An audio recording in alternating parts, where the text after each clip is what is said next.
네, 이재명 대표의 체포동의안이 가까스로 부결되면서 검찰은 어느 정도 수사의 정당성을 인정받은 것으로 평가하는 분위기입니다.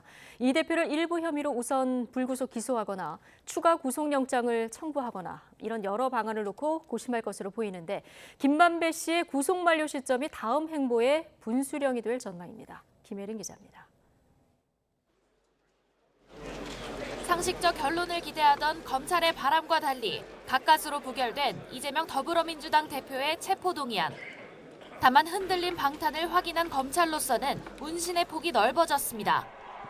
영장을 재청구할 경우 부결을 확신할 수 없게 되면서 다음 기회를 노려볼 수 있게 됐기 때문입니다.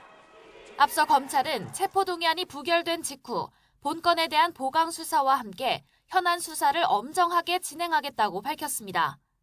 다시 말해 대장동, 위례개발비리 의혹 등 본건과 연관됐지만 영장엔 담기지 않은 428억 원 약정설과 정치자금 수수 의혹에 대한 구속영장 청구 가능성을 열어놓은 겁니다.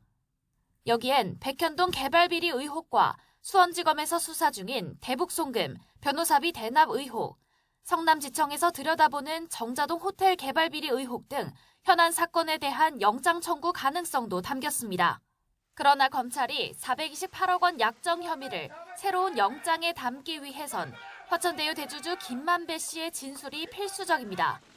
김 씨가 이 대표 측에 대장동 수익 428억 원을 약속했다는 게 의혹의 핵심인데 범죄 수익 은닉 등 혐의로 최근 재구속된 김 씨는 검찰 조사에 비협조적인 것으로 알려졌습니다.